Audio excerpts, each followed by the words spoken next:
Hello and welcome to NYC Connecting the Dots. This video is part 1 to a series of videos that will be covering how to secure an apartment with a housing choice voucher, otherwise known as Section 8 in New York City. Some of these tips will be useful in areas outside of New York City. However, in this series, we will primarily focus on using a housing choice voucher. Okay, there's a lot of ground to cover with tips, tools, and truths. So let's get to it, and I hope you find this useful. Now, shall we begin? Where do I start? Yes, where to begin. Tip number 1 from my introduction video is to know your rights.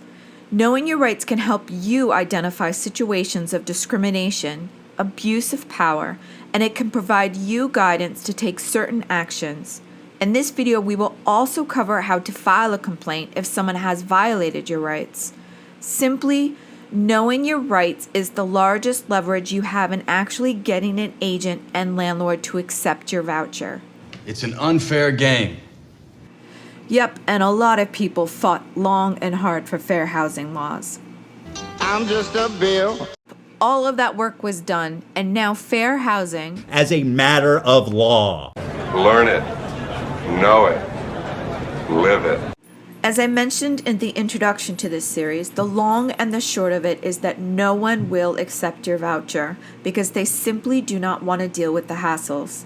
And because of the lack of resources and enforcement, real estate agents and landlords get by with violating fair housing laws with virtual impunity. No rules. Whoops. That's not right. You are now in the process of becoming an authority on your fair housing rights. And by doing so, you have shifted the balance of power in a terribly unbalanced system. You are ensuring that no one, not even the president, is above the law. We're in a different era. Get over it. housing is not only a basic human need, it's a human right. Your quality of life is being affected by people not following the rules. This isn't a game, but you are surrounded by people playing an unfair game with no regard to the rules. Learning the rules and your rights is the way to beat them at their cruel game while being fair and just for not only yourself, but for others with vouchers. Okay, admittedly, the Game of Thrones soundtrack might be a little over the top, but let's get informed and get you home. What is this game? What's fair housing? All New Yorkers deserve fair and equal access to housing. The New York City human rights law prohibits discrimination in private and public housing, land, and commercial spaces in New York City. This means that any person selling, renting, or leasing, including landlords, superintendents, building managers, brokers, and realtors, cannot discriminate because of a person's actual or perceived protective status under the law. Fact. It is unlawful to refuse to sell, rent, or lease housing, require additional payments or charge a higher rent, security deposit, or additional fees, post advertisements limiting the type of tenant or stating a refusal to accept a certain type of tenant, fail to make adequate repairs or provide equal services to certain tenants, refuse to accept government-provided rental assistance, based on actual or perceived protective status, age, gender identity, race, disability, color, pregnancy, creed, religion, sexual orientation, national origin, marital or partnership status, gender, sources of income using government-provided rental assistance such as Section 8, LINK, or FEPS, or any form of public assistance including cash assistance and Social Security income towards rent, occupation, immigration status, presence of children, status as a victim of domestic violence, sexual violence, or stalking. Can we get serious now?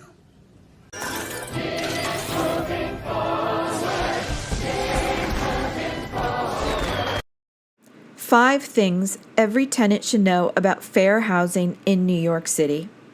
Number 1, A landlord cannot refuse to offer a lease, charge higher rent, ask for additional fees, offer different amenities or services, or refuse repairs because of your protective status. Truth has to get louder. Number 2, you have the right to request a reasonable accommodation for your disability. In most circumstances, the landlord must pay for the accommodation unless doing so would cause an undue hardship. A reasonable accommodation could be, for example, a physical change to the building or your apartment, or changes to the building's policies in order to allow you to keep your emotional support animal. Number 3, you have the right to see all available housing. You cannot be limited or steered in a particular area, neighborhood, or apartment. For example, a landlord or broker cannot say that an apartment is only for families, or that it won't work because of the prospective tenant has a disability. We need to care about stuff. Caring is so underrated. Because it's the right thing to do. Number 4, landlords have to accept your government-provided rental assistance. If you receive Section 8, LINK, HASA, SSI, SSDI, or other public assistance, a landlord who owns a building with 6 or more units must accept that rental assistance. Number 5, you have the right to be free from harassing or threatening behavior or comments based on your protected status, including from other tenants.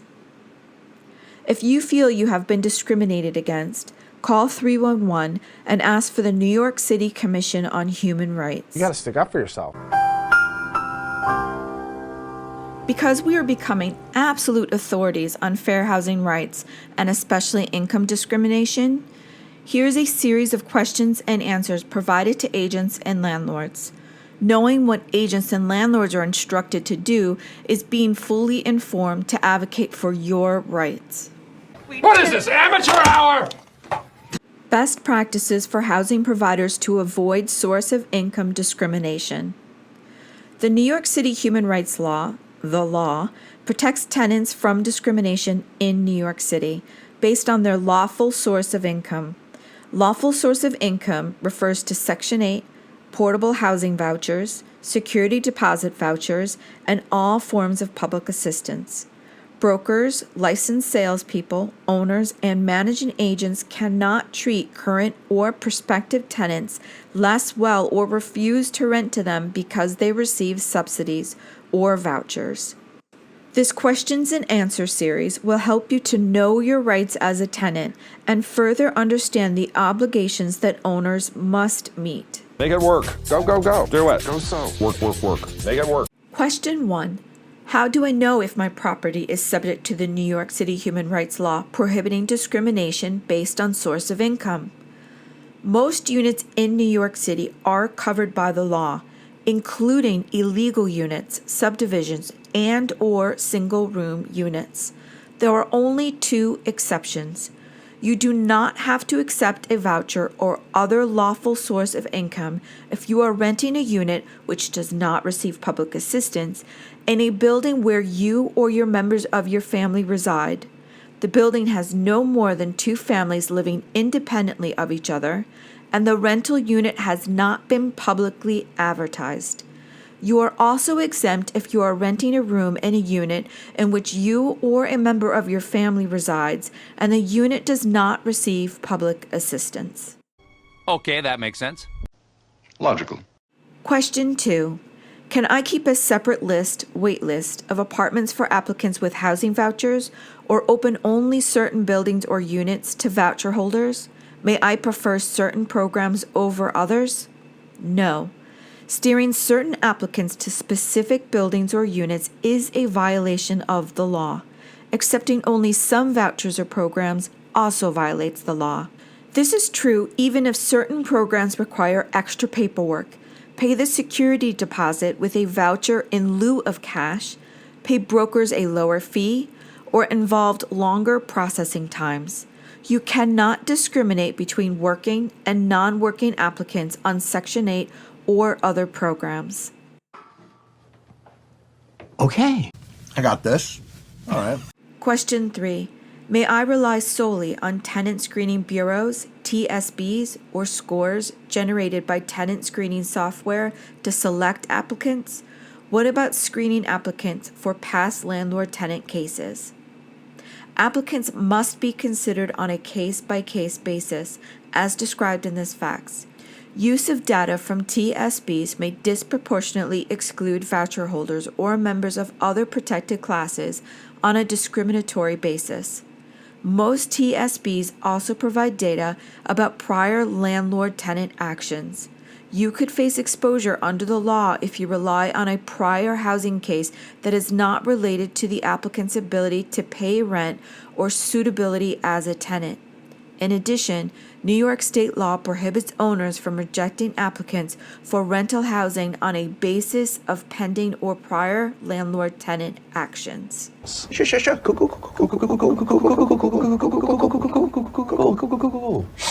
Question 4. May I require all applicants to make a minimum income such as $68,000 annually or 43 times the monthly rent? May I require voucher holders to find a guarantor or cosigner? When a voucher program calculates the tenant's rent based on their income, the government has already determined that they can afford to pay their required portion. In some instances, tenants will pay no portion of the rent out of pocket. Where the tenant's rental portion is calculated based on the tenant's income, it is a violation of the law to impose any additional income requirements on applicants for housing. You may not require guarantors or cosigners. That's correct. Number 5. May I reject an applicant with a housing voucher based on a credit history or score? If the voucher subsidy covers 100% of the rent, you may not reject an applicant based on credit history or score. If the applicants pay a portion of the rent, you may make a credit inquiry. Requiring a specific credit score, however, is evidence of discrimination. Each application should be considered on a case-by-case basis. Prior to rejecting an applicant based on credit, the applicant should be provided an opportunity to demonstrate the ability to timely pay their portion of the rent. To protect yourself under the law and comply with federal law when making a decision based on a credit report, provide the applicant a written explanation of your analysis. Okay, I like it. All right. Number 6. May applicants be required to pay a large application fee or an upfront deposit to hold the apartment? No. State law caps application fees at $20 or the actual cost of the background or credit check, whichever is less. You should not charge any additional fees, deposits, or rent until the applicant has been approved to move in by the agency administering the subsidy or voucher, and the owner is prepared to offer possession. Broker fees paid by HRA may be paid after move-in. Unless exempt, owners must accept security deposit vouchers. This applies to all rental apartments, including cooperatives, condos, fair market, and rent-stabilized apartments. Any policy that makes it difficult for a person with a voucher to successfully apply and or secure an apartment may expose a housing provider to liability under the law. It's true. Question 7. As an owner, am I responsible for the actions of employees, superintendents, independent contractors, brokers, and licensed salespersons working to rent my units? Yes, you are responsible for the actions of anyone who plays a role in processing applications for your rental units, even if that person is not your employee. If you have a number of agents showing your apartments, you should take measures to ensure no one advertises or screens applicants for your property in a discriminatory manner, as described in the following answer. What should I do? Number 8. What should I do if I discover that a broker or licensed salesperson has engaged in discriminatory rental practices without my consent? Once you discover discrimination, you should terminate your relationship with the agent and the related brokerage firm. The best way to protect yourself from liability is to report the violation to the New York City Commission of Human Rights Commission by calling 212-416-0197. To avoid liability, 1. Keep a log of any broker or agent who has made unlawful denial, which includes all known details about the denial. 2. Notify the Commission of potential violations. And 3. Keep copies of all communications you have had with the offending agent or company. If you find out about a discriminatory denial while you still have vacancies, the best practice is to offer the otherwise qualified applicant the apartment to mitigate any damages the applicant might have sustained. I love this plan. I'm excited to be a part of it. Let's do it. Number 9. What are my obligations to tenants in my buildings with rental subsidies? Unless exempt, you must accept vouchers of tenants already in possession by complying with program obligations, such as filling out paperwork and ensuring the unit passes applicable housing quality inspections. Even if a tenant qualifies for a voucher or subsidy after obtaining possession of the apartment, owners may not refuse to accept payments from vouchers or subsidy programs. Actually, super easy. Question 10. What are the potential consequences of violating the law? Any or all of the following are potential consequences. Willful violations can carry a civil penalty of up to $250,000 per violation. Tenants can seek compensatory and emotional suffering damages with no cap. If, for example, an applicant remains homeless after an unlawful denial, you can be held accountable for the emotional suffering associated with homelessness. You may be liable for the complaint's attorney's fees. The Commission may monitor owners for compliance for a period of months or years. You see, your actions have consequences.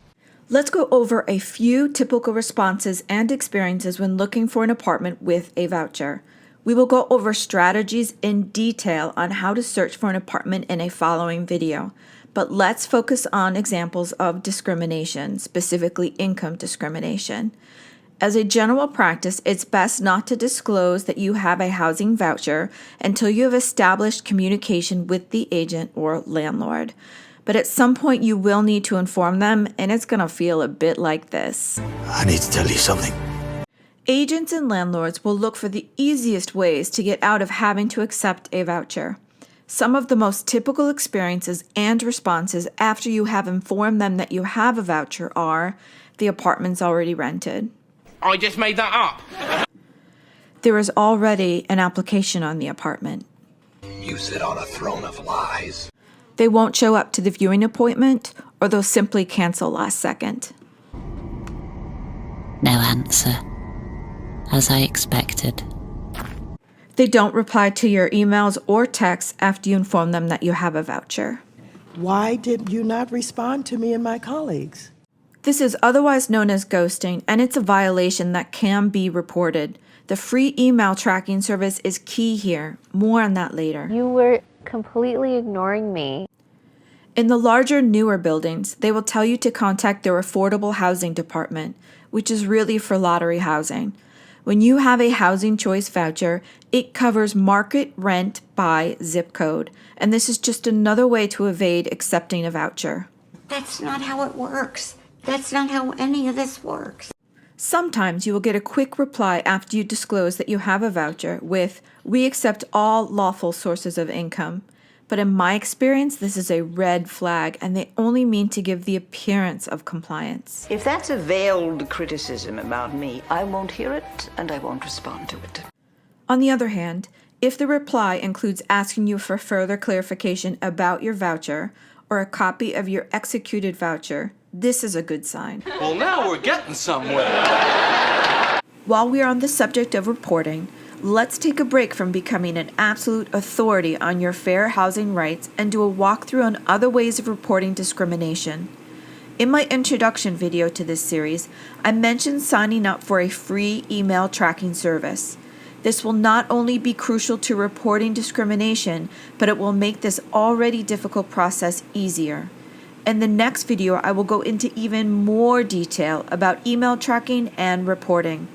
But for now, let's do an overview because reporting discrimination online is actually quite easy. What? What are you talking about? Really? And it's very convenient. Very convenient. Who's ready? I'm ready. Who's ready? Okay, excellent. First, simply go to the New York City Commission on Human Rights website, listed here or in the description box below. This is what the website looks like, with the report discrimination there in red with the arrow. Click on that, and it will take you to a short form. It starts with basic information such as your name, address, phone number, email. Then it will ask you to pick a category of discrimination. When you click on it, it provides a drop-down menu, and who doesn't love a drop-down menu, right?